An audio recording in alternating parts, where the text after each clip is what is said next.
Assalamualaikum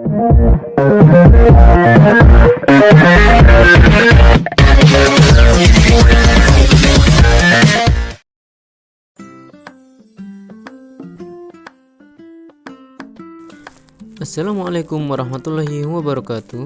Perkenalkan, nama saya Muhammad Emir Syah dengan NIM 22202022080 dari kelas PAIC 2022.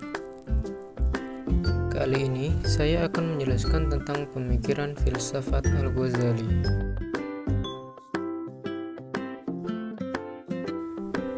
Al-Ghazali mempunyai nama lengkap Abu Hamid Muhammad ibnu Muhammad Al-Ghazali At-Tusi yang bergelar Hujjatul Islam.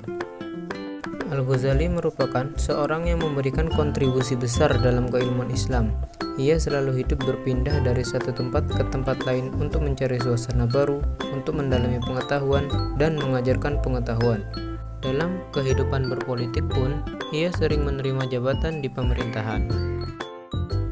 Al-Ghazali merupakan salah seorang ulama besar yang pernah dimiliki Islam dalam sepanjang sejarahnya.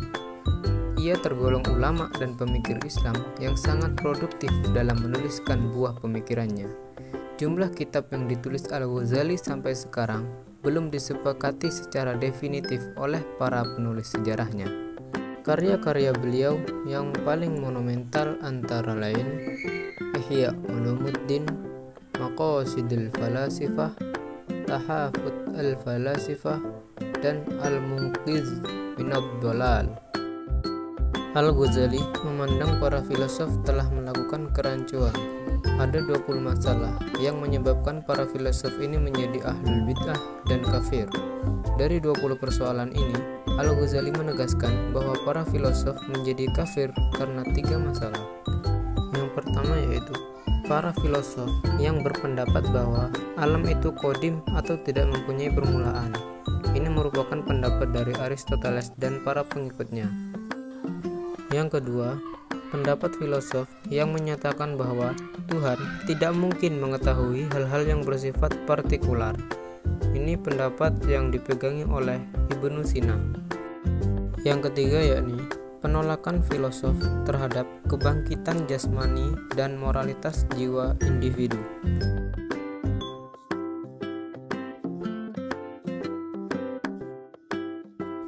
Filsafat metafisika Al-Ghazali.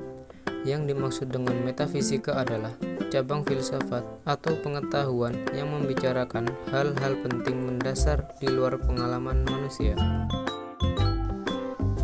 Ia berpendapat bahwa akal harus dipergunakan sebagai penopang, karena ia bisa mengetahui dirinya sendiri dan bisa mempersepsi benda lain. Namun, Al-Ghazali menghentikan akal pada batas-batas tertentu, dan hanya naqlah yang bisa melewati batas-batas ini. B. Wujud dan sifat Allah.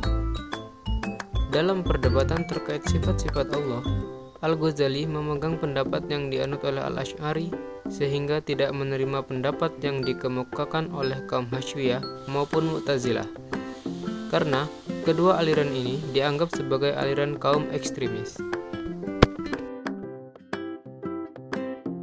Aliran Hasy'iyah berpedoman teguh pada arti dari suatu teks, ayat Al-Quran dan As-Sunnah, agar mereka tidak menghindarkan Allah dari berbagai sifat, sehingga mereka terkesan antropomorfis atau tajsim.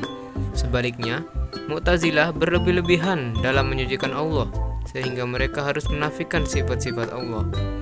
Yang paling baik menurut Al-Ghazali adalah jalan tengahnya.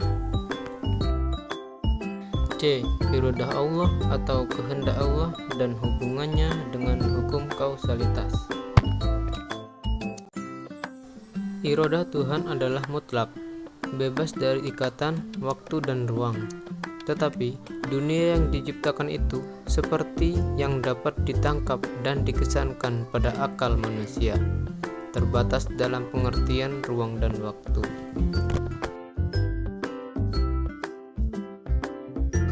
Al-Ghazali menganggap bahwa Tuhan adalah transenden, tetapi kemauan iradahnya imanen di atas dunia ini dan merupakan sebab hakiki dari segala kejadian. Mungkin ini saja yang dapat saya sampaikan. Wassalamualaikum warahmatullahi wabarakatuh.